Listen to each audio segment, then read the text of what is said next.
If you were abused or neglected in childhood, I can almost guarantee you've had more than your share of ruined friendships. That's what complex PTSD does. At its heart, it's an injury to your ability to connect with other people. You've probably been aware a long time that connection is hard for you. And this is a terrible way to go through your life. You're robbed of the most important things that make life happy: love, belonging, a tribe. And here's the thing. If the connection wound is there, it doesn't tend to get better by itself. It needs to be healed. And I'm calling you out that if friendships are not working out for you, now is the time to change that. I'm Anna Runkle, also known as the Crappy Childhood Fairy, and I teach people how to heal from the symptoms of PTSD from childhood by learning to calm triggers and healing that connection wound so that you can become fully yourself and stop ruining perfectly good friendships. I'm going to talk about what these symptoms look like and how you can heal them. So let's start with the first and most obvious one, and that is lashing out. The most destructive symptom of unhealed trauma is the way negative emotions, which are normal, get oversized in our minds and come bursting out of us without a filter. How many times have you expressed yourself and then within a minute or two had that strange feeling that maybe your anger came out a little too strong? It's the worst feeling. And part of this behavior could be what you learned at home from parents who raged, right? But a lot of it probably has to do with how your brain and nervous system handle stress and negative experiences, even little ones. When you feel criticized or judged or treated unfairly or left out, there can be this burst of brain activity. There are studies where they've measured this reaction in people who had intensely stressful childhoods. And when something negative happens now, what you'll see on a brain scan is on the right front cortex where emotions happen, it's like boom, off the charts activity. And at the same time, this dampening of the left front cortex where reasoning is supposed to be happening. That is what it feels like, right? Not so much reasoning, a lot of emotion. Now, people who don't have that trauma injury going on would probably have a little on both sides, some emotion, some reasoning, and they'd be thinking to themselves, I should put this in perspective. I should ask some questions and pause a little, find out why this is happening and see if I can mitigate it. Now, remember how normal people do that, because this is your workaround too. You can teach yourself to do that process and override the CPTSD response. You get hurt by something a friend says, it's like a 5-alarm fire over here. You're like, whoa, it's a big surge of emotion. And your instinct is to fight it, to make it stop, because it feels like all that emotion is being caused by the other person. But actually, your reaction, which is generated in here, is exaggerating the reality. Sure, people do and say hurtful things, but with CPTSD, something this big feels this big. And you're getting all these body signals, adrenaline, cortisol, a feeling of being gut punched, or even panicky. And you're either going to go into fight, flight, fawn, or freeze mode. And when you lash out, that's fight mode. We all know how it feels to be on the receiving end of somebody doing that. It hurts. It feels unreasonable and crazy making, and you want to protect yourself.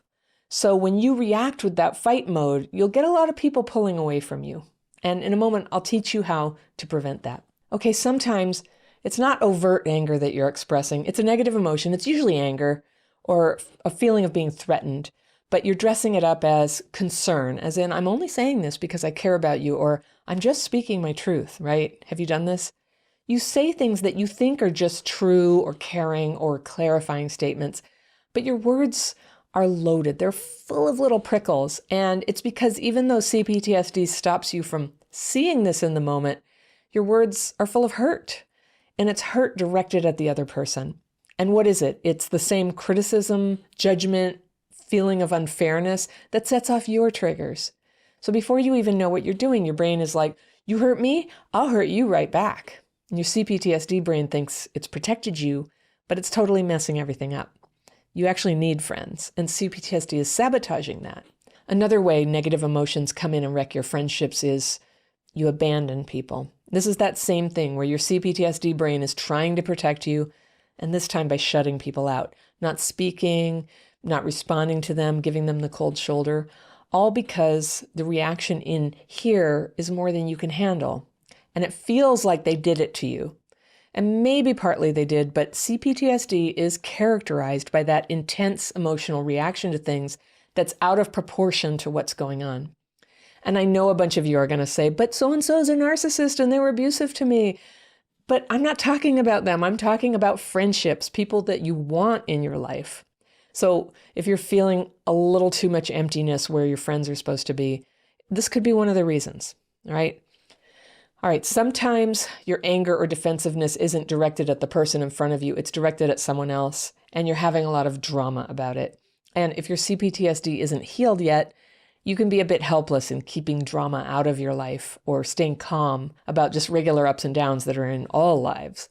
So having been there, I'd say having drama feels a lot like living in a house where there are no doors and windows and all this cold air and wind is always getting in, and there's strangers sleeping on the couch and there's whole rooms piled up with problems. And when that's happening, you can hardly think of anything else. It's all you can talk about. There's no doors. I'm freezing. There's somebody on the sofa. And we all know what it feels like to be around someone who's overwhelmed by their own drama. You can't help them. You can't reach them. And they're usually way too loaded up with their own stuff to care about you or anybody. The thing to remember is that drama is a natural byproduct when a person is out there living life, which is good. But thanks to being raised maybe in a dysfunctional family, maybe not having such good red flag detector skills, drama gets in. So when you're going through drama, how are you going to not talk about it or have bad days? It happens. And this can be healed. But just for the record, some of the people who have left your life, even though you wanted them to stay, maybe left because there was too much drama. The people who might stick around when drama's running high in your life are usually other traumatized people who are maybe attracted to drama or have so much of their own, they're not worried about what's going on with you. Either way, it's not a good dynamic. Okay, here's a different kind of symptom that pushes friends away, and it's when you have too many rules for other people about what they can and can't say and do when they're around you.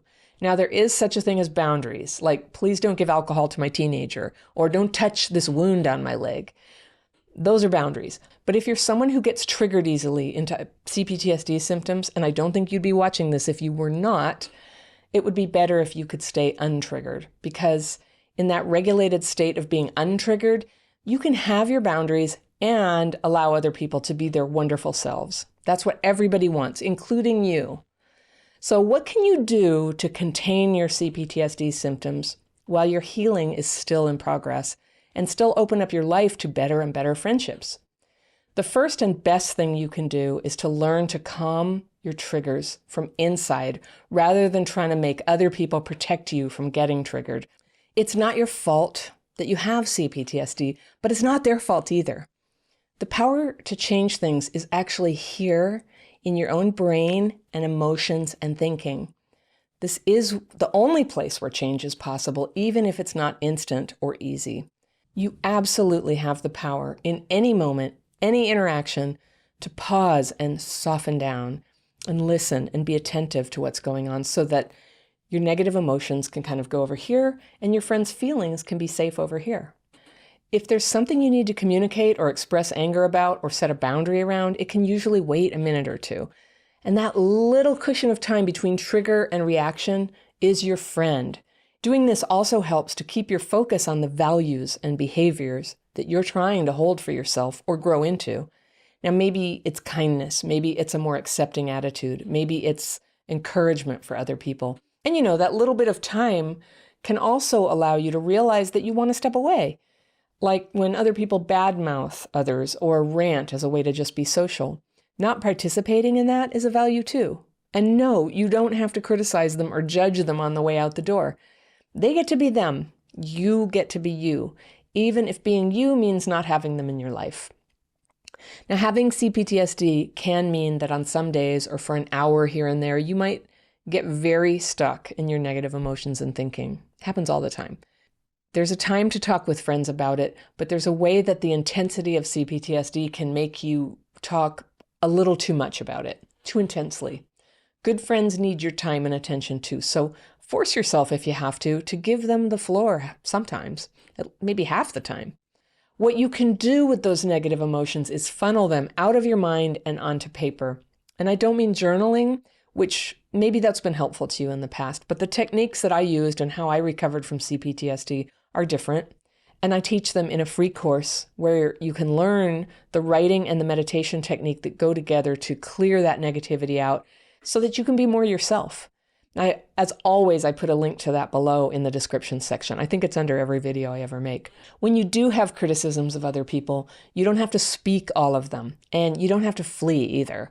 You can ask yourself, when you have the urge to criticize, is it really necessary? Usually it's not. You don't have to say, I'm not going to your fundraiser because I think the organization is stupid and I don't like the people there. It might be true, but you can just say, oh, thank you for the invitation. I'm not able to come to that, but good luck with that. You can actually do that. When you have hurt someone, which is going to happen, just be quick to see it. Admit it. Do something about it. Don't wait. Don't make excuses. Don't tell your friend all the reasons why you couldn't help but be hurtful, whatever, because of your past, because of the problems you're having. Just open your heart to them and own it and apologize. What if you got so good at trying to be nice and appropriate and likable that you succeeded in suppressing your real self, and all the friends that you'd ever known had only gotten to know this fake version of you? I'll tell you what happens. The friendships that you develop just tend to fritter away. There's very little there. And that's what happens so much of the time when you're a person who grew up with childhood trauma and you've been fighting that like rough side of you that comes out when you're triggered, when you've been suppressing it instead of healing it, all right? Complex PTSD, and that's the kind of PTSD that develops after chronic ongoing trauma, like being an abused kid or a neglected kid, it has some really harsh symptoms that are not fun for people to be around, okay? And if you're watching this because you had trauma, I know that you know exactly what I'm talking about. It's not your fault you were traumatized, but now you may have this harsh side that comes out and gets too angry or too needy or falls too much in love, or you get too jealous, or you're just, too traumatized to be accepted by other people. That really can happen. And you may have been living in fear that they would see that part of you. People with CPTSD have this kind of like unfortunate habit of fleeing relationships. And there's different ways to do it. You can blow them up with anger. You can abandon the person. You can get all obsessed on them, which is another form of abandoning them. Or with this sort of covert avoidance strategy of trying to be nice, being so nice, like how could they ever leave? And that's how a good number of us end up alone and completely baffled why we keep losing friends and partners when we've actually been so nice, all right? I have a letter today from someone I'll call Carla, and here's what she says. All right, this is a letter from someone I'll call Carla. She says, "Dear Fairy, I am so humiliated. I keep thinking I've made connections only to be ghosted over and over again, and it's breaking my heart. I'm a heterosexual woman, 63 years old, and I meet a potential friend thinking that I'm making a friend, making a connection. Maybe it goes over months, maybe even years. These are people who I sincerely like, who I want to be friends with, and I consciously measure my behavior so that I am not always talking about my pain or trauma. I'm giving them space to come forward, and I can retreat without putting pressure on them. I feel like I'm finally making friends when this happens. I don't hear from them for a while. I give them space, and then I find out after months that they've been living the life. They've been going out, having fun, meeting new people, getting into relationships, and so on, while I've been at home alone being concerned for them because I haven't heard from them. And then it hits me. I've been ghosted. They've been around. They just haven't wanted to be with me or even check in. And I'm hurt and mortified that I've been concerned for them while I've been living a lonely, solitary life. And I sincerely have no idea what happened." I'm going to keep reading, but I'm going to circle the word concerned for them. Okay. Case in point, I was working with a group of young women. We'd regularly go out for lunch, taking whoever's car. I was so happy to finally be part of a team, and then my car broke down. It took exactly a week to realize that without my car, I was nothing. They would go off for lunch without me, no invitations. How could I have gone for a couple of years without realizing none of them even liked me? That's the part that's so mortifying. I'm too stupid to live. I'm going to circle that too, Carla. That's a terrible thing to say. We'll come back to that. Okay. And it's not even about dating men, because I so rarely do. And I'd like to be in a relationship, but baby steps, I guess. It's about making friends, having a best friend, one of my most cherished dreams. At 63 and still trying to establish friendships, I'm effing disconsolate.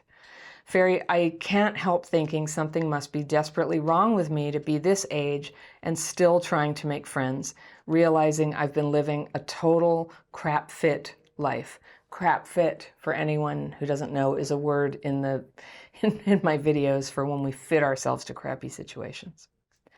Finding the crappy childhood fairy has been one of the best blessings of my life. Finally, someone gets me after decades of seeking help.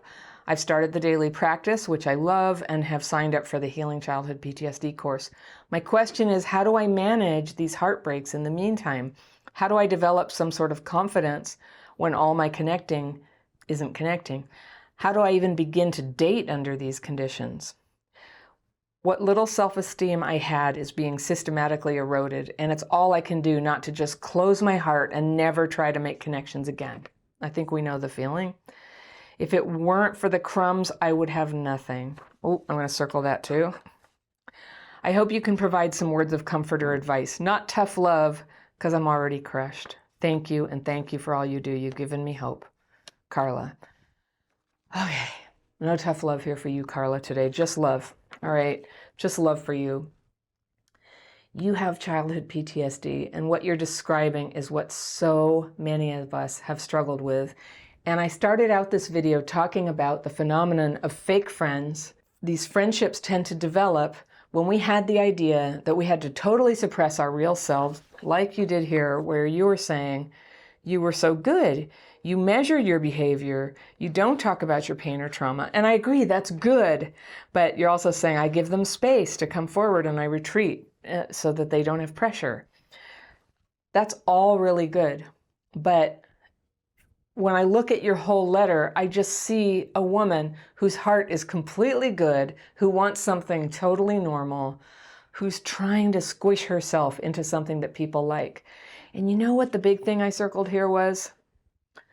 And this is a clue. And I don't know if this is going on in the big picture for you, but your case in point is I was working with a group of young women. All right, you're 63. All right, I'm close to your age, so there's no shame in being 63, but you know who the good friends for a 63-year-old are other people who are roughly in that age category. All right, I have a lot of friends of all ages, but like close friends, they're not going to be a group of young women. You know what the group of young women are doing? They're doing something totally different. And if you can remember being a young woman, you liked people. You think they never even liked you. I bet they did like you. They had lunch with you. But they're a group of young women with young woman concerns and young woman relatedness. And of course, they're going to gravitate towards hanging out as a group and not even think to invite someone who's a generation older. That's not anything terrible. It's really important to just sort of go, you know what, this is not, you didn't do anything wrong here. You didn't do anything wrong except for be somebody who's totally open-minded about age, all right? And I kind of relate to that. I meet people and I like them, and then gradually as I know them, I find out they're like 30 years younger than me, and like it never occurred to me we were like different generations. And likewise for people who are much older than me, like it just, I don't even think about it. I just kind of like people. And but I'll tell you what, when I was young, I was very acutely aware of age. And I had that thing that young people have where you think older people don't really get it or they don't understand. And so you may have been looking for friendship in the wrong place. And this was your job. So a bunch of people were going out to lunch. But these are not your potential best friends. So great. And this thing about the car, like you didn't realize it was the car. But I got to kind of wonder if there was some unconscious level where you wanted to be friends with them so much that you were thinking of ways, it's like, what can I do? What can I do for them? So another thing that I circled in your letter was this thing that I was home being concerned for them. Now, this is a little different. I just did a video recently about something I call concern shaming. And concern shaming, this is not what you're doing, but concern shaming is when you say, I'm very concerned about you because actually I have this criticism of you. I want to ask you, do you think maybe your concern is not really concern, but you're using the pretense of concern to actually kind of like yearn. It's more like yearning. I'm yearning for you. And you say, well, I'm concerned. You didn't call me and I'm concerned something's wrong. I would just say that doesn't seem very realistic, that if you have a friend and you haven't heard from them for a while, to worry that something, that they've died or, ended up in a psych hospital or something. That's probably not the case. I think it's, people come and they go. People come and they go. And I have people who are very good friends and I don't talk to them sometimes for years. And then when we talk, it's great to talk and we feel really close and then we move on. And I'm thinking of this friend. She was so incredible, so kind, so generous. She still is. She's still my friend. But there was a time when I first got engaged. My kids were small and I was engaged and she was single and she was between jobs and she was figuring out what she was going to be doing in her life. So we were in these very different places in our lives. And I think we've all been on either side of that. I was really busy. I had, I was in love and my very dear friend was still just having me as a friend. And she would call me and want to get together like every weekend. And I asked the person mentoring me at the time, I go, what do I do? Like, I can't hang out every weekend, but I don't want to disappoint her. I don't want her to feel like I'm not her friend. And I got the suggestion, my friend said, you know what, my best friend, we hang out like once a month. And it's a very strong friendship. And I thought about it, like I have close friends that I only see every few years, if that. And when we do get together, it's very close. And I know they like me, they love me, I love them. So just because somebody doesn't want to hang out with you all the time doesn't mean they don't like you. You are not too stupid to live. You totally belong here. That thing where you are too stupid to live, that's a lie your CPTSD tells you. Just throw it out. No lies here. No room for that. You are supposed to be here and you're brilliant and you have an open heart and you want friends. But I know what's happening here because I've been in this place. A friend is a friend, a person who supports you and fills that space of a family or partner. That's another thing. And so when you're going into friendship with this tremendous imbalance, that you don't have that person or you don't have the hope of that person, and you're conflating the thing of like somebody who's nice to go to the movies with and go for a walk with the person who is going to be there for you day after day and go to your doctor visits with you and celebrate your birthday with you. That's a different role. That's the person who's missing right now. And it's totally normal what's happening, but that person not being in your life right now, when it's your desire to have that, it's putting a whole bunch of pressure on your friendships. And your friends like you, but they're having to set a boundary on that because that's not what they need right now. And I think that two people who are in the same place of needing that close of a friend, like almost like a surrogate family, like when people can match on that, it can go really well. And as somebody who, like my family of origin is just about 100% lost to me. And so I created a new family and there was this period of years between the two. And I had a medical crisis. I was in and out of the hospital a lot. My family of origin was hardly available to help me with that. I needed so much help. It went on for years. And I didn't have a partner. I didn't have a sibling in my life. I didn't have any of those people who are supposed to help you with that. And I remember I was going to this therapist at the time and I was just crying like, why is this so hard? Why do I have to suffer so much with all this medical stuff and kids? And the therapist just pointed out so kindly, like, this is supposed to be the job of like a spouse or maybe a mother or maybe a sister, right? But I didn't have those people. I didn't have those people. And she suggested to me, and this was very good advice, like, this is a long-term project, but it's time to build that. It's time to build that. And I feel very strongly that if you long to have a spouse, that is a very good thing to start working on. You're 63, there's no time like the present. You can start working on that. And if you're serious about having a spouse, I think there's certain things that you would start to do differently. Honestly, people with childhood PTSD so often don't let them own that desire. So they put some little short-sighted thing, like you saying you want to date. And I get that, dating is the first step. But I just encourage you, like, go ahead and expand that and just say, I would like to have my spouse. I would like to be married. I want that. I want somebody to be with me through thick and thin. I want somebody to go home with and spend holidays with and give birthday presents to and make their favorite food. And when I'm throwing up, I want them to help me out and hold my hair out of my face. I want a spouse, and let yourself want that. Just let yourself want that. It's a beautiful and good thing to want, and it's not impossible. And yes, young people with all their beautiful skin and everything, and with their future of being able to have children, they're in a certain boat with that, okay? So that's great. I'm so glad they're in that boat. But at 63, you have a slightly different type of relationship that's possible for you, and especially if you are this kind and caring person. You have so much to give. So I promised you we're going to talk about fake friends. I believe that what's happening for you is that you're forming fake friendships because you're not fully owning who you are, how you really feel, and what you really want. To heck with being concerned about people who ghost you. Let go of all that concern. You get to be hurt and angry when people ghost you.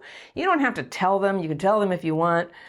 But quit pretending that you're so nice that you don't need anything, that you're merely concerned for others. That's just not even real. So it's time to start expressing yourself. No one can fall in love with this fake version of you. And this isn't something you're necessarily going to pull off in a flash, okay? It takes practice, and it takes a lot of personal power to become your real self. And I'll talk about the personal power in a moment. But here's how to start practicing being yourself. All right, I'm going to give you some suggestions of things you can start doing, several of them a day, at least one a day, okay? I want you to begin saying what you really feel and saying what you really think. I'm not saying go out there and intentionally hurt people's feelings, but have you not maybe suppressed yourself and played along and pretended to be nice when actually you had something to say, a preference, like actually I don't want to go to that restaurant, I want to go to this one, or I actually don't want those responsibilities on the job. I prefer to do this and I would like a raise, please. You say what you really feel and what you really think. This is one of the things that starts to let you become yourself. Stop suppressing the truth, all right? Another thing you can do, because you're going to need brain power, and one of the things that I think is so forgotten that helps increase our intellectual strength is reading challenging books. So I don't know what you like to read or watch on TV. I certainly love to relax and watch junky TV shows, but I also try to read challenging books. And every time I do, I start to have new ideas, new inspirations, new things to talk about. And when I find myself in some social situation with people, I have something really interesting to contribute. And then I have much more capacity to be interested in what other people are saying. And we all know that that's a lot where connection happens. You don't have to make them your best friend, but you just practice building your knowledge and having interesting things to say. So you're not just approaching people like a bee to a flower where you just need your pollen. You know, you're going there like, hey, you know, I was reading this great book. What do you think about this idea? That is something a lot easier for people to engage in, and it doesn't feel needy. All right, here's another suggestion for you. And this is just a wild guess, but I'm going to think because you've been playing nice and because I suspect that you were neglected as a kid and you weren't listened to, that there was a lot of emotional neglect, I would like you to practice at least once in a while, maybe once a week, dressing beautifully with color and style. This is something I have to work on. A lot of my childhood trauma is expressed with like not bothering with nice things for myself. Stop dressing down, dress beautifully, just build yourself up and then walk around being dressed more beautifully than you're used to and just feel that, okay? Feel you being you. And if you don't have a lot of money, you have a job, so that should be sort of easy, but for anybody who doesn't have a lot of money, personally, I love thrift shops. I love thrift shops, and I love getting oddball things to wear, like completely loud necklaces and brightly colored shirts. I really enjoy sometimes just kind of splashing out and dressing for the extravagant side of myself. All right, here's one of the hardest things. I think this might be hard for you, but to be more authentic in yourself, and that's to stop doing things that you don't want to do. what I would encourage you to start doing is get into a group where it's not dependent on friendship. Nobody has to give you permission to be in the group. And I'm thinking maybe a 12-step program like CODA. There's a little bit of what I'm hearing as codependence here in trying to be nice and being concerned about them when they don't show up. That sounds a little bit like codependence. And I used to poo-poo the idea of codependence until I realized, actually until I had like a toxically codependent person in my life. And they hurt me very much, honestly, with their pretend concern and pretend fixing. It's not good to be codependent. It's really good to be yourself. It's really lovable to be yourself. And in a 12-step group, you get to show up, you get to talk, you get to know people. And it's not always this big social pressure thing, like everybody just comes and then everybody goes home. All right, very nice, very easy. Lots of practice connecting with people and paying attention and just learning, like, what do other people go through? What is hard for them? What are they good at? If you're honest there, and if you actually like participate and get a sponsor and work the steps there, really good things begin to happen. That's my experience. All right, and I promised I'd talk about the part about personal power. I'm going to suggest that you stop presenting yourself as a person who doesn't make any trouble. Like, I don't need anything, but all I do is like offer my car, and I don't talk about my trauma. And I agree, like, it's not appropriate to talk about our trauma to every Johnny come lately, right? It's too much information, and it just gets us all triggered and makes things weird. But you do get to be you. You do deserve friends where at some point along the road, you do get to open up to each other, and you do it in little increments. But your personal power is coming from you being you and you beginning to express yourself. When you hide that part of yourself, it makes you incredibly hard to get close to. And what other people may have experienced trying to be friends with you or dating you is that when they start talking about something and you start dancing around trying to be nice and hide the problem and the trauma and everything, what they're seeing is just kind of like flatness. They're not really seeing anything that they can connect on a heart level to, all right? And when you're trying to like placate everybody and be not too much for them, I'm not too much, and somehow I have an intuition that you got told this as a kid, like your needs are too much, right? But when you're in that place of kind of going, no, be my friend, I'm not too much, I promise I won't need very much, I just feel like crying, I've been there too. And the energy that you have when you're doing that, it's like pursuit, it's like you're chasing someone. And all of us have an instinct to be wary of people who are sort of trying too hard. That's why we don't like door-to-door salespeople and things. We just, like, we're wary about that. That sort of like pushing in of people. So I heard you. You're saying you give them space and you do that. So I know you know that, but there's this weird way that controlling yourself on that all the time might just be making you impossible to connect with. So you didn't specify what it is that you're suppressing from other people, what you think that they can't accept about you. And I don't know, the likely culprits for people with CPTSD is anger. You get bitchy maybe, or sharp with people. I don't think that's you. Or you think you're not enough in some way. Or you think you're too much. And I'm guessing that you're somewhere wobbling around. I'm too much, I'm not enough, I'm too much, I'm not enough. All right, that all has to go. You're exactly right. You're exactly right, Carla. I'm so glad you wrote this letter, and I just want to encourage you to start being yourself and go into your personal power of being yourself and the lovable woman who you are, who owns what she really wants. I'm not talking about being pushy, but just to say, yeah, I want love, I want friends. I'm working on it. It's a lovely and beautiful and holy desire to want to be connected with people. And when you can accept that in yourself, I think you're going to find that the wind is under your wings and is going to help you along the way. I wish you luck. I send you love. If any of you watching this out there, if you have loving words for Carla, please send them in. If you have criticisms, please don't even comment. Like, nobody wants your criticisms here. This is a safe and loving community. And I must express so much gratitude to the people who bravely send in their true stories of what's going on for them and what they struggle with. Let's give some love and support. And if you have a question that you want to have me discuss in a video, you can send it to me. Email me at hello@crappychildhoodfairy.com and put in the subject line, Ask the Fairy. When you put Ask the Fairy, that signals my team to send that email to me. And what you can do to make it a little more likely that I can use it in a video, if you like, is try to keep it to like a couple of paragraphs, not too long. It's a little harder for me to answer something that's complicated or long. And if you would, just remember that there's people who are very sensitive, who have been through a lot. And so letters that have graphic descriptions of violence, I can't use. I don't use also sexual abuse. Is very tricky. So if you need to refer to that, do, but I can't go into detail about that. It makes it very hard for other people to listen to.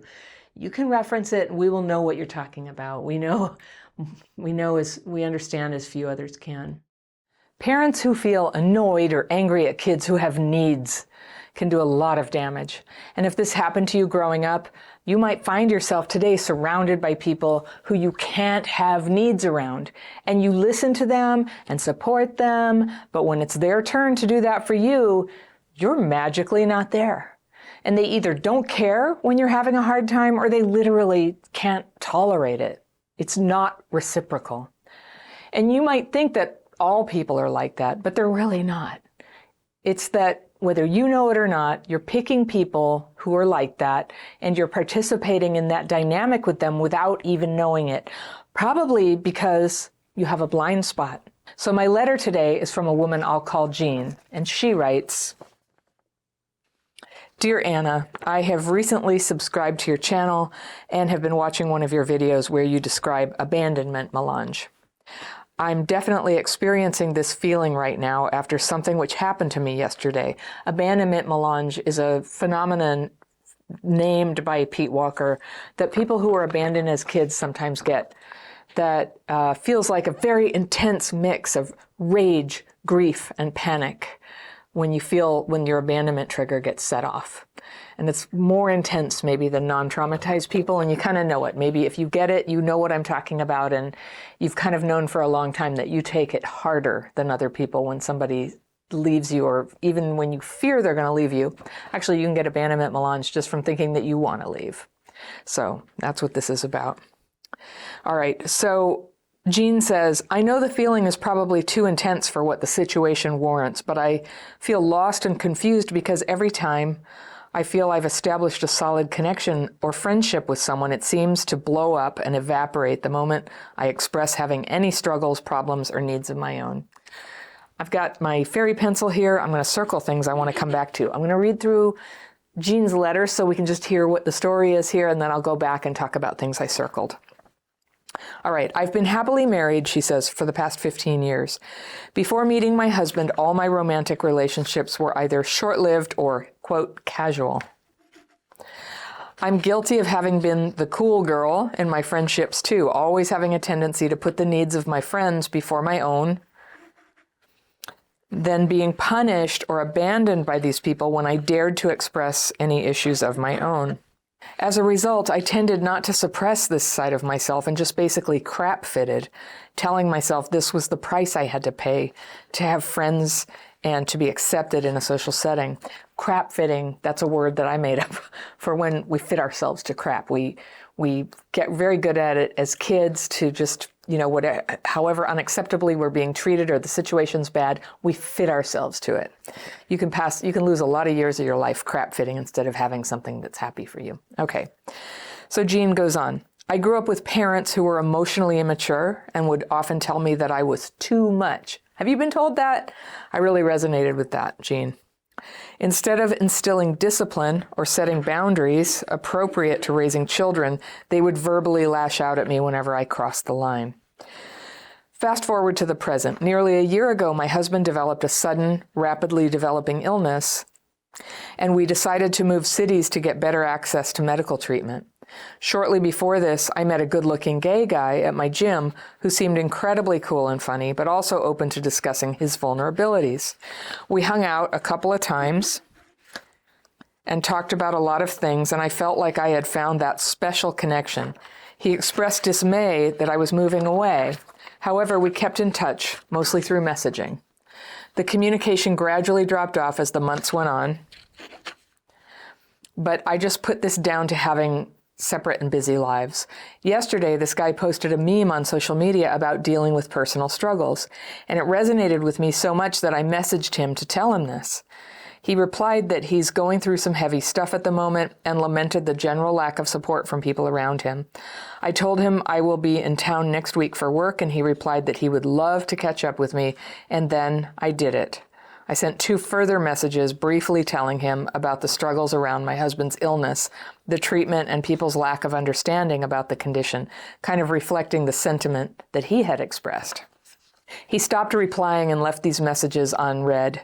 Following the advice of my late grandmother, I never write anything to anybody that I would not feel comfortable seeing printed in the newspaper. Hence, I'm confident I didn't write anything bad or crazy to this guy. Nonetheless, I feel embarrassed and downright crushed by the cessation of communication. Truthfully, I was so distraught yesterday I had to take medication. This kind of thing happens to me so much, and I cannot understand why. People who are all over me one moment ghost me in the moment I basically tell them my life is not perfect. I become highly triggered, especially when I express vulnerability to someone and it's not acknowledged. Recently, I opened up to my mother about overcoming my mental health struggles. She immediately responded by asking, had I heard from my sister? A further reaffirmation, says Jean, from my childhood, that I'm just not important enough to care about. Only after yesterday's episode did it hit me that this guy, who I had thought of as a friend, never once asked me about my husband's condition the whole time I've moved away, despite being aware of the situation. We chatted and messaged about other stuff, but it was always very lighthearted and harmless, like movies and music or his problems at work. Just realized he never asked me about my work either. I saw a therapist a couple years back who picked up on my hiding my own needs and problems so as not to appear off-putting to others. She made me realize that a healthy friendship entails a two-way exchange where both parties are allowed to have less than perfect lives. My question to you is, how do I go about cultivating healthy friendship dynamics where this kind of exchange is welcome and support is given as well as received? I'm scared that if anything happens to my husband, my life is going to be horrible if I keep attracting these types of friendship dynamics. Many thanks. All right, Jean, I think I can help you. So let's go through what you told me. So you get abandonment melange. You feel abandoned by this frequent, or I don't know how frequent it is, but it's happened again and again, where you have a friend and they just ghost you. And it always seems to happen when you express having any struggles, problems, or needs of your own. I know what you're talking about. I do know people where I've had that dynamic with, and it used to puzzle me too. You say, I've been happily married for the past 15 years. Before meeting my husband, relationships were short-lived or casual. So I don't know what it means that you had that kind of relationship, whether it was youth or another manifestation of this type of person who you end up being friends with. But you have a happy marriage now, so let's just call those past relationships water under the bridge. And you used to be the cool girl, and you do it with friends too. Cool girl is, she's like, hey, I'm cool, I don't need anything. And it's usually used in a context of a sexual relationship where the man doesn't want anything serious, just wants sex whenever he wants it. And cool girl is like, that's cool, but might be just dying inside, thinking she has to act cool. So we're not into being cool girl here. Tendency to put the needs of your friends before your own, and then you get, quote, you say punished or abandoned when you dare to express any issues of your own. So you keep having that experience. It's funny how whatever's in here will just keep being your experience out there, right?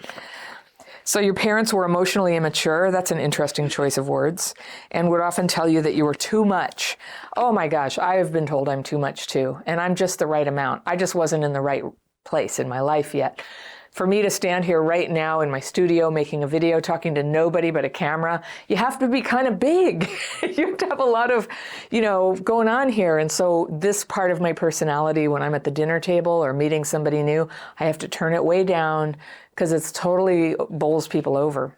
It's too much. So context, right? But we have a personality that we were born with, and all of our healing is about becoming our real selves, learning where our mistakes, our tendency to make mistakes, where that needs to be adjusted so that us being fully ourselves is also kind and considerate and reciprocal and all that good stuff. So you're on the way here. They wouldn't set boundaries or set discipline. They would just lash out. So this is interesting too. You kind of see that where you don't realize that you're crossing some line with friends. It's just, except you say something and then they're out. And you're confused about that. They just stop calling you. Somehow you were too much. So that's definitely the theme you're communicating to me. You're baffled. Why do I seem like too much? I was so careful to contain my personality. All right. So fast forward to the present. Your husband's having a serious health thing. Wow, that must be incredibly hard. Of course you need friends. And then you move to this other city to get the better medical treatment, and now you're alone. And you try to maintain a friendship by chatting with the gay guy at the gym, and he was funny and cool, and he talked about his vulnerabilities. Okay, so there are his virtues. He's funny, he's cool, he talks about his vulnerabilities. What he doesn't seem to be good at is caring about you even enough to ask how your husband is doing. I know such people. There are many of them. Not most people are like that, but it's self-centered. It's also emotionally immature. And some people, it's enough that they are fun friends that you hang out and do something fun and you don't talk about your problems. Like that can be a perfectly fine kind of relationship to have. But you're going to the hardware store for milk here. You're going to this person who really he says right out, I'm going through heavy stuff. I can't care about you right now. And then he doesn't call you if you say that you're having a heavy thing, and you are having a heavy thing. And somebody has to be mature, in a good place, and receptive to being supportive of somebody who's going through something like that, because it kind of outdoes whatever he's going through. I don't know, but yours is pretty big. And so maybe he's a narcissistic type where his problems always have to be the biggest, or maybe he's just going through heavy stuff right now and he can't deal with somebody whose partner is very sick and who's having crisis. It's okay that he feels that way, but it's not the friend that you need and are looking for. That's all. So we can just, we can take off any villainizing of him or these other friends. They're not villains, they're just not the right one. And so you stayed in touch and you're blaming yourself. You're like, and then I did it. I sent 2 text messages telling him about struggles around your husband's illness. Because, and I'm going to say this is probably your CPTSD, if you didn't have the trauma when you were a kid and you had been totally emotionally raised by good, sane parents, you would be able to read the room. And, you'd be able to tell, you would have noticed a long time ago that he sort of fades out when you talk about yourself. He doesn't want to talk about you. He wants to talk about him. He's happy to have you around. If you talk about him, he doesn't want to carry any water for you. That's all. I don't think it's great, but I do like to emphasize that blaming other people is not really productive. So, all the focus is okay, what can you do? What have you done? What can you do? Because that's where your power to change the situation is. So you told him about what you're going through, and it was very similar to what he had said. And then he just stopped even accepting your messages. I believe you. You didn't say anything bad or crazy. Some relationships are the kind where you can talk about this stuff. I've talked in some of my earlier videos. I had a period between 2004 and 2008 when I was in and out of the hospital for 14 surgeries. I was a single mom. The whole situation was throwing my life into chaos, financially, emotionally, socially. And it was shocking how few of my friends would actually show up and help me.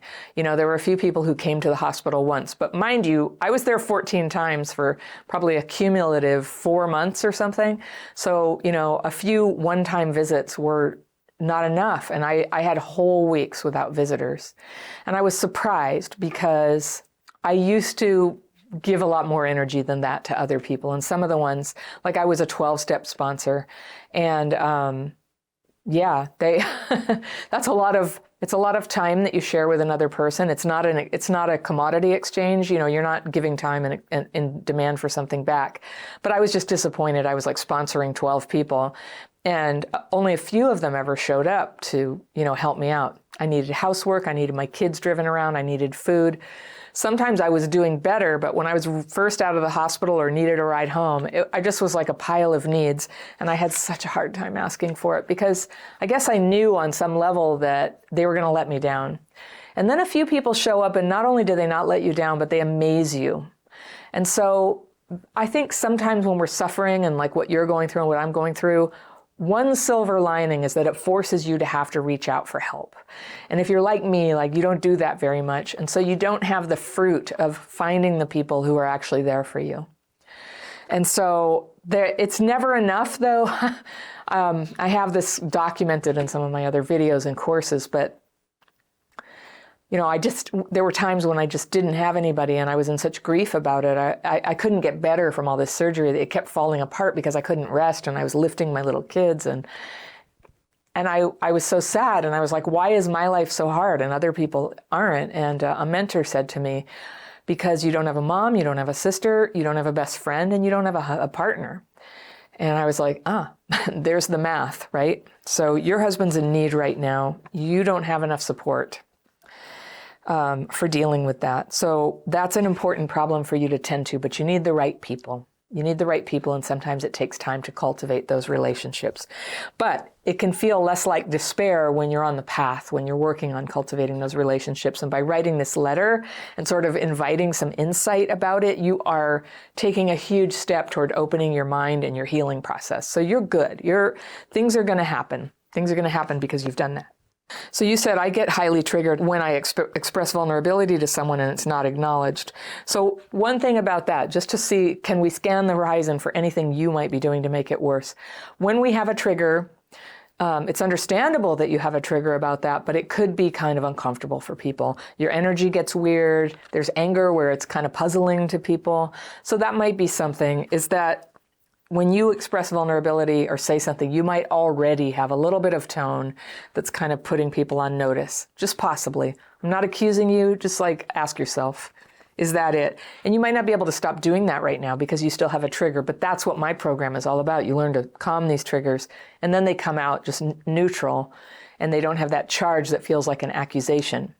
Because two people, they have a nervous system, you have a nervous system, and no matter how much you're acting like the cool girl and being like, no, it's fine that I pay attention to all your problems and needs and you run away, it's cool, right? If you do that. But your energy can't lie, they can feel you. They can feel you, and they can feel that you're angry and that you need something from them. And sometimes, being that you didn't get your needs met as a kid, that need can be a little outsized. So again, I don't know if that's true for you, but it's something to ask yourself. It's a way that people with CPTSD can kind of be part of this dance of getting treated this way, okay? Recently, you opened up to your mother about overcoming your mental health struggles.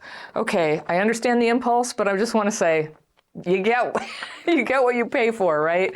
If your mom is the person who treated you that way, chances are high she cannot hear this. And that's just been a lot of our experience. She can't hear it.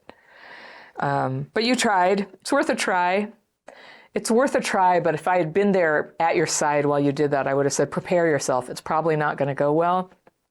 And if it doesn't, just don't even worry. All you're doing is running an experiment. Like, is today a day when she can maybe hear it? No, still no. Okay, cool. You don't have to be cool, girl, but you just have to be realistic sometimes. Like, mothers are supposed to care, but she can't. And it's sad. But she can't. So again, it's going to the hardware store for milk. But this was interesting what you said. When you said, hey, I overcame my mental health struggles, she immediately started asking if you had heard from your sister. She dodged that one. Hearing about your mental health, that you ever had mental health struggles, probably reminds her, at least on an unconscious level, that she didn't treat you well as a kid. And it's not surprising that you would have struggles. Oh, hey, change the subject. How's your sister?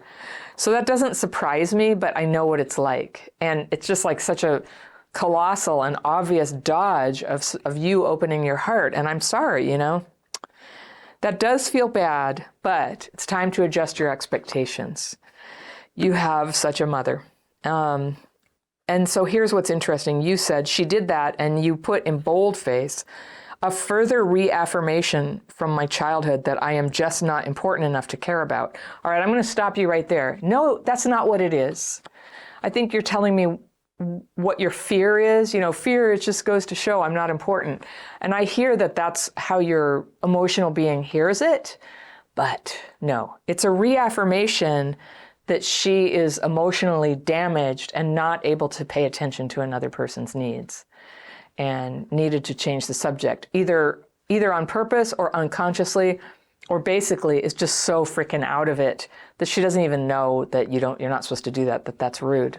Yeah, you have a mother who's incompetent at hearing sensitive things and responding appropriately. In the end, that's what it is. So it reaffirms nothing about you. It says nothing about you. There's nothing wrong with you for having this wound from how you were treated. That's to be expected. It's normal. And you're actually, you're working on it. So you're fine. There's no reaffirmation that you're not important enough to care about. You're totally important and you need to be cared about.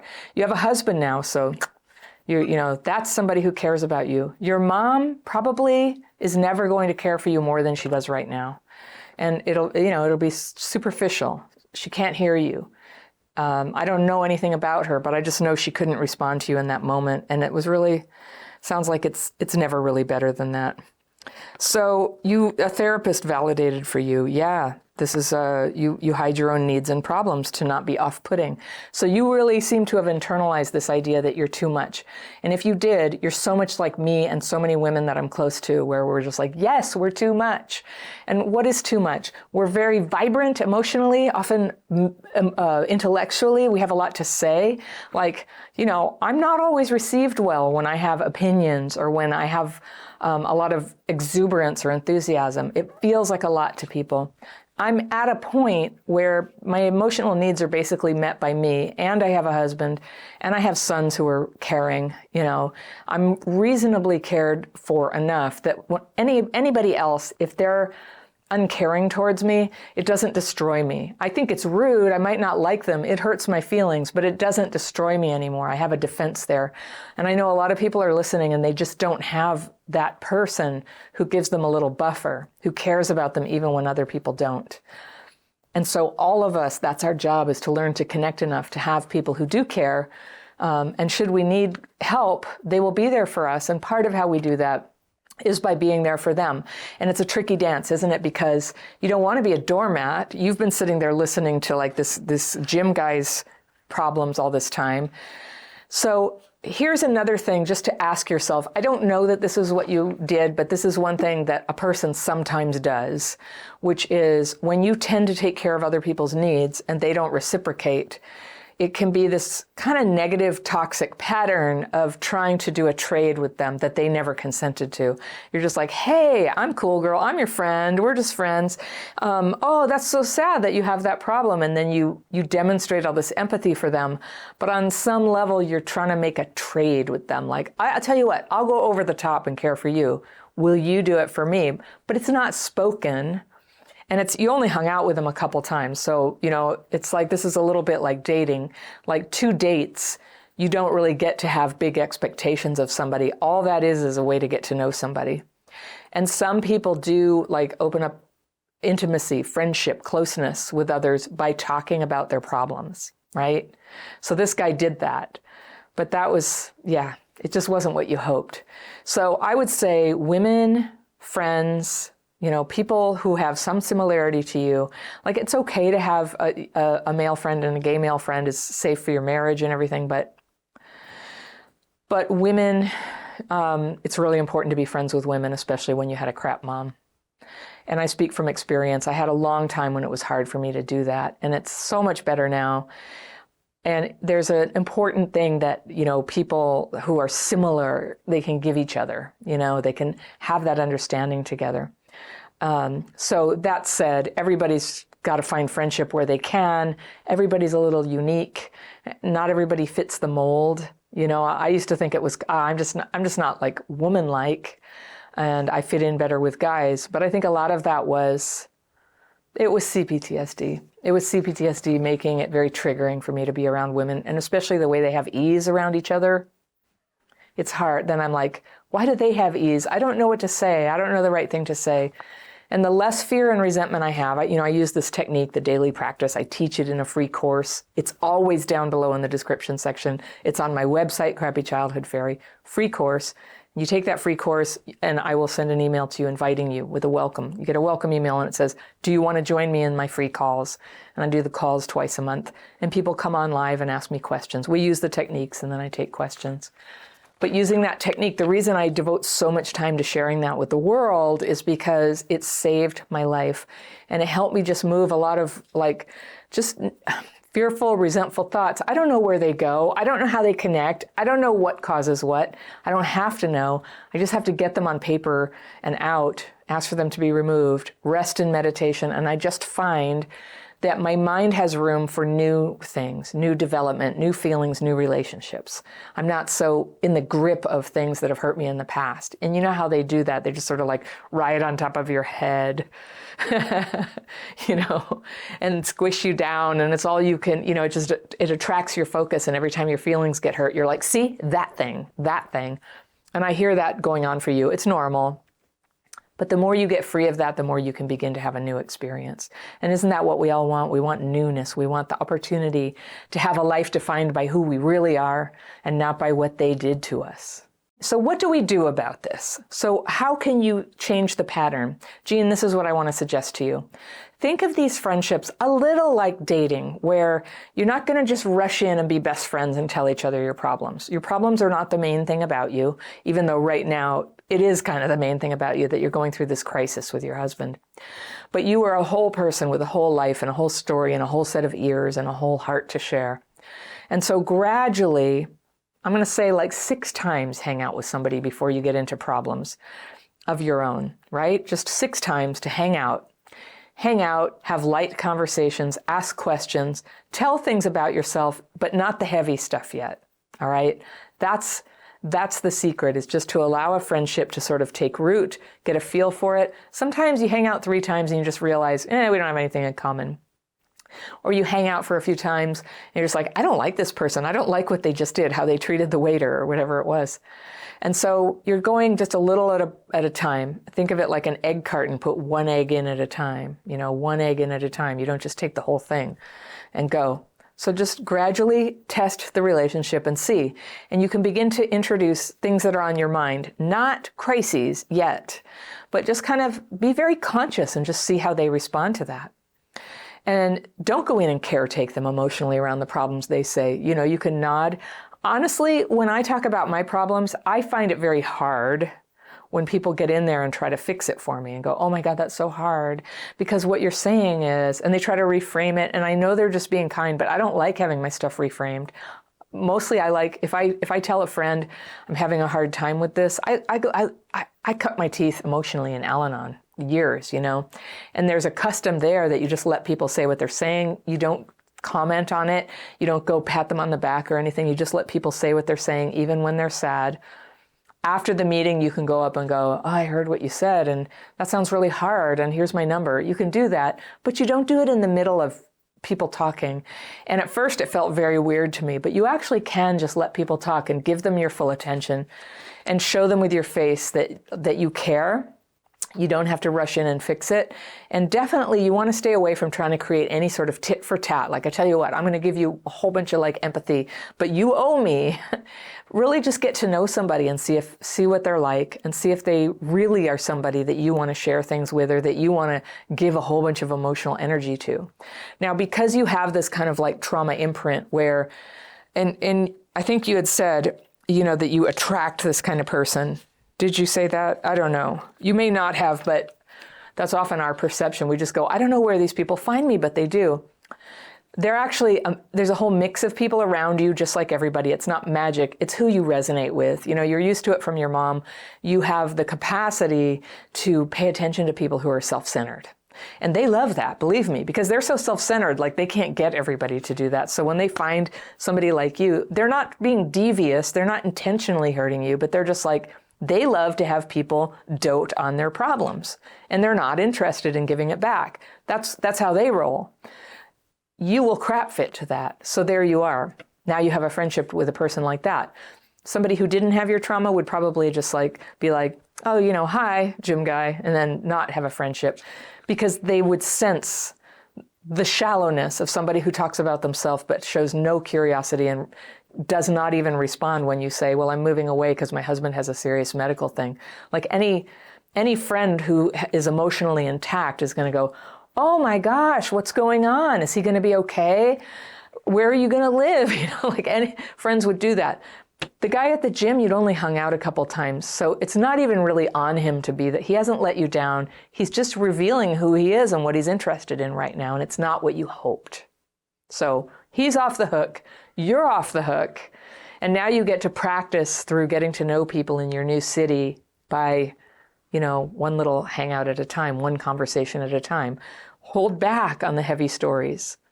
If they're throwing heavy stories out there at you, you can say things affirmative like, oh yeah, that must be hard. I have experienced stuff like that. But don't go into it yet. You're gonna be measured in your approach to sharing yourself and see what happens. Often by the time you've hung out 6 times, you're gonna have a feel for this kind of thing. You'll have a feel for whether they are a reciprocal person. You can absolutely shift your pattern and change this, but it's just time to bring your awareness into it and just keep paying attention to the interactions.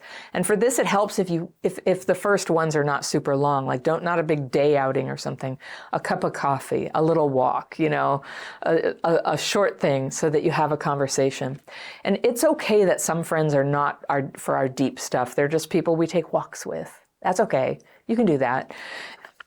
I think you're going to do well, though. I think you're going to recover because where your attention is right now is right where it needs to be to start opening your mind. I like what you're doing. When you heal from your childhood trauma, just about everything in your life gets better, but there's this one thing that can get really hard, and that's that sometimes you're going to outgrow your old friendships. And I have a letter today from someone who I will call Tina.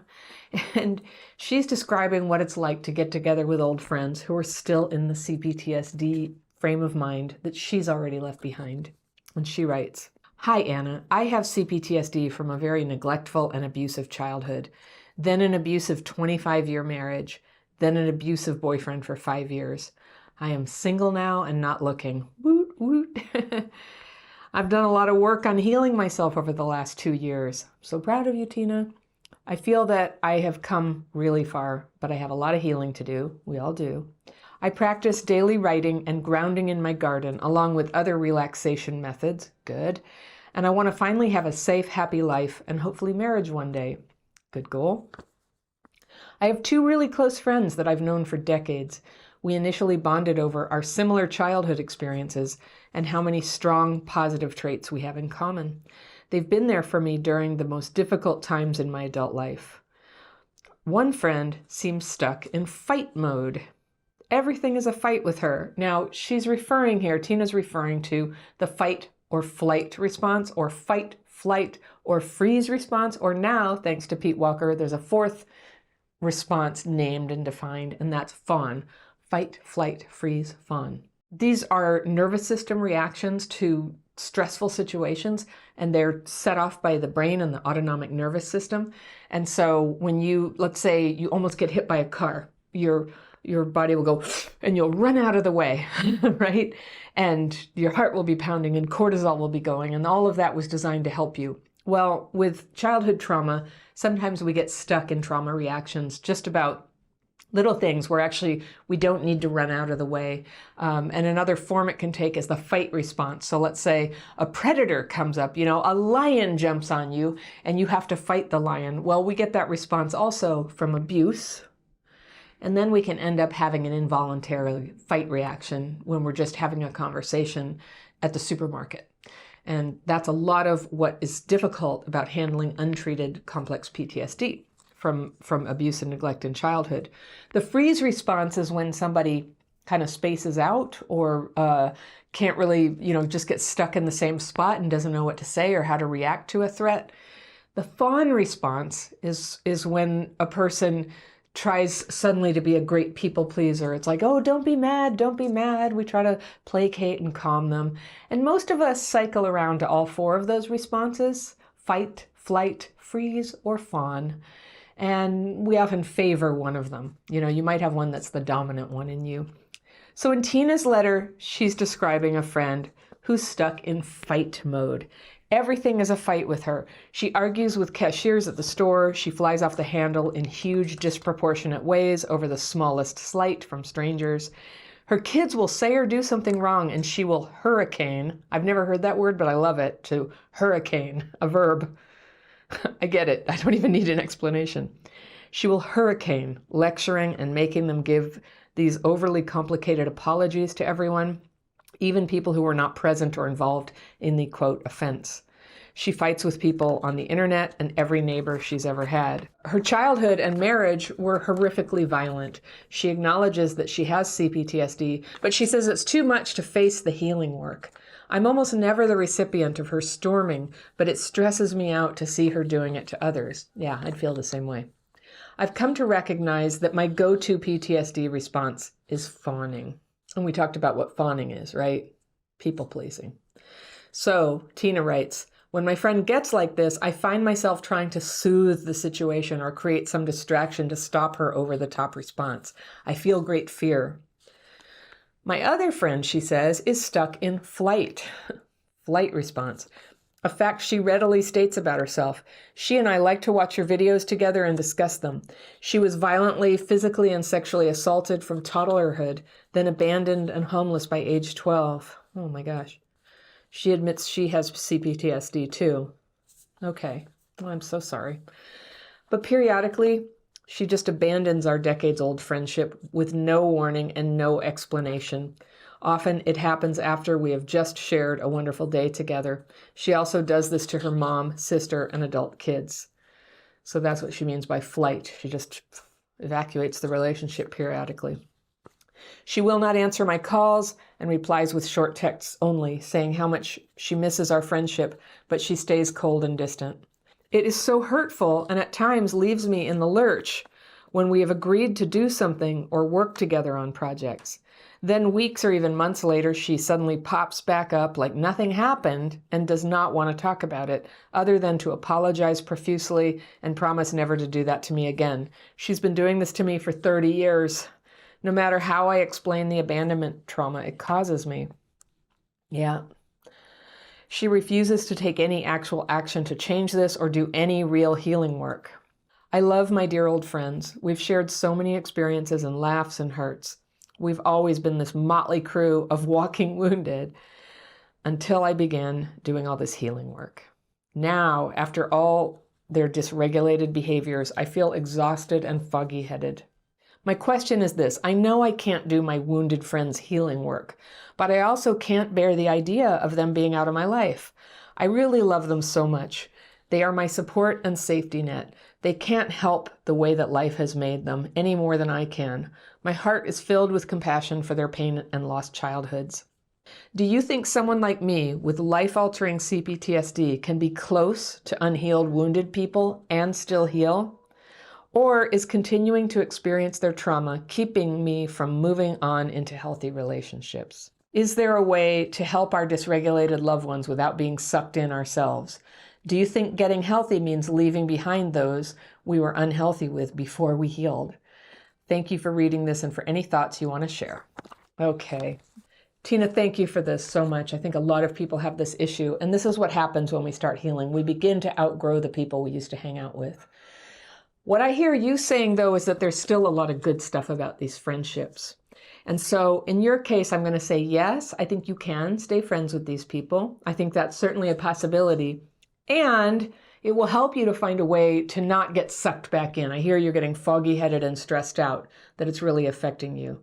You know, honestly, as you heal, if you have CPTSD and people trigger you anyway, that even your healthiest friends, you're going to need techniques for holding boundaries and taking care of yourself and managing your triggers and your dysregulation.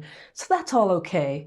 If your friends are still giving you joy and it still is like a home for you to go home to be with them, I think it's great that you're keeping them. But here's the trick. It's boundaries. And I pulled out these tips that I have for people who are thinking about going home for the holidays. All right. And this is kind of similar. Not all of it. I know that, you know, good friends, this is a very voluntary arrangement. It's not quite the same as going home and visiting a parent, someplace where there's a lot of duty. You don't have this duty going on here, but you just want to hang out with with your good friends. So I'm going to pull out some of the 10 tips that I give to people who are going home, to parents.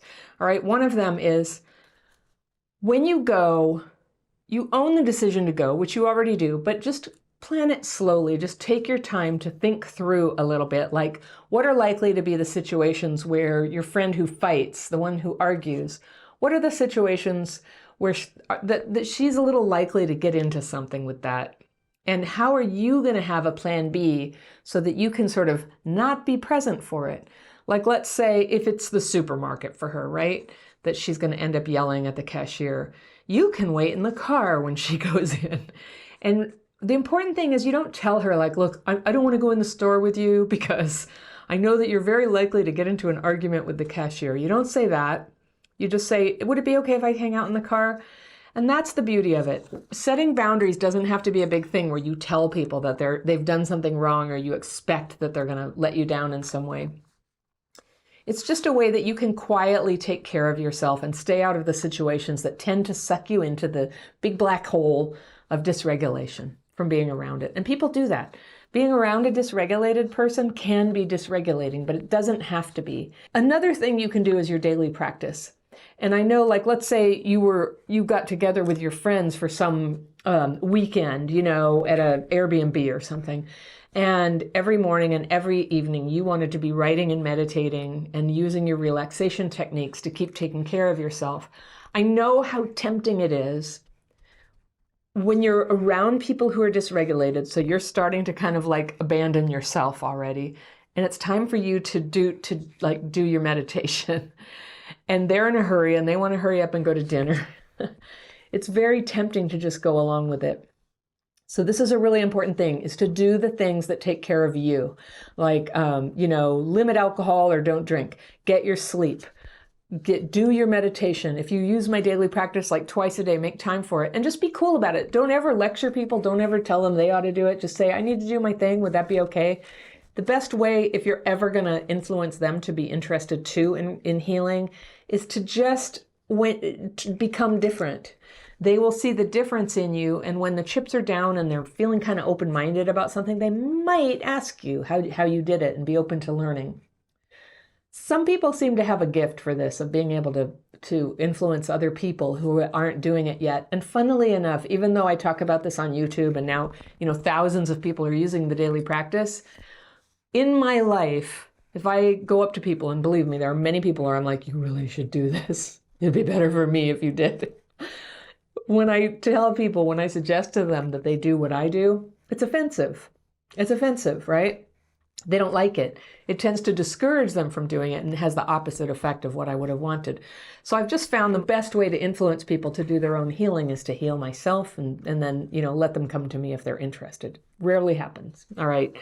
But that's okay. We can still love and be close to people who are still in it. And having some healing ourselves, even if they're not interested in emulating us, it still it rubs off on them. We can be a calming presence. The way that dysregulation is contagious, so is re-regulation. So being re-regulated in their presence can be really calming. And the perspective that we get as people who are able to re-regulate, our perspective on life can be really helpful to people who are struggling with their perspective. And like, our perspective is one of the first things to get damaged with complex PTSD, right? Very hard to interpret what's really happening. Where are people coming from? What does everything mean? And in that turmoil, a lot of fear and resentment can well up. I think everybody's judging me and therefore I hate them. And that's a lot what you're seeing in people's, trauma reactions. The flight friend, I have people like that too. And it's so hard for me because I also have an abandonment wound. When people do that, it's very hard for me to recognize, oh, they're having the flight response. And I think it's as involuntary as the fight, flight, flee, all of it. It's all a nervous system reaction that we're not doing on purpose. We're not doing it on purpose, and people are not doing it to us. And so I love that you're aware of what they're doing. You have insight about why they're like that. One of your friends in particular has had a horrific background.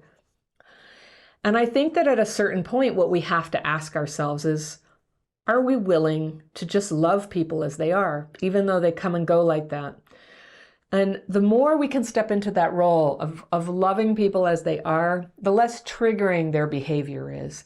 That kind of love that we have to extend to other people has a protective effect on our own hearts. You know, we're human. We have our own thing. You have fawning. You want to make it okay for everybody, but you're well on your way toward healing. That fawning is going to be calming down. And in place of fawning, you're going to begin to step back and let go and just let people have the natural consequences of what's happening. So your friend gets into an argument with somebody, you can step out of the situation. You don't have to be involved in that. You can let her natural consequences unfold. And perhaps if she's in enough pain about it, she'll consult you one day for some advice. And the friend who leaves, I think it's very difficult to push somebody who needs to get away from everybody, to push them into hanging out with people. It doesn't seem to serve to push people against their autonomic nervous system response. Like they're going to do that until they don't need to anymore. And they may never not need to. If they're not healing and they're able to like function in life and nothing is making it necessary for them to heal, they might not. It's totally okay. You have my permission to love them anyway. All right. So you have your boundaries, right? And when you set your boundaries, if you need to communicate them, you want to do them with as little judgment or criticism as possible. You don't want to use boundaries as a way to hurt people. And I'm not hearing that you do, but it's just something to keep in mind. It's just to go, hey, everybody, you know, I'm getting kind of frazzled. You guys carry on. I'm going to go do my writing and meditation. I'll be back in half an hour. All right. See you soon. Thanks for waiting. And when you do that confidently, other people will accept it. When you do that with great apologies, you know, they will think you're doing something wrong. So take it from me. I've had to like have this boundary and take care of myself around other people. And sometimes they find it inconvenient that I need to do that, but oh well, you know, I'm not going to fawn over it. I do need to take care of myself or I'm going to show up bitchy, right? Okay, so another one is you don't have to talk to people about your trauma or the things you're doing about it. You do not have to talk about that. For people who are not in any kind of recovery themselves, this will often be a trigger if you talk about your recovery. They will take it as an implied judgment. Sometimes even just like feeling better in their presence is going to feel like judgment to them. So I'm not saying that you should kowtow and fawn over that, but there's no need to tell them what you're doing. If they ask, tell them. Keep it kind of low key, keep it humble. Don't act like, oh my gosh, this is the most amazing thing. Everyone should do this. That kind of thing is always going to push people away. They don't need to know. Maybe one day they'll have the experience themselves. One is you can limit the time that you spend in these situations where people's behavior is likely to come up or they might be difficult for you to deal with. You can limit your time in situations.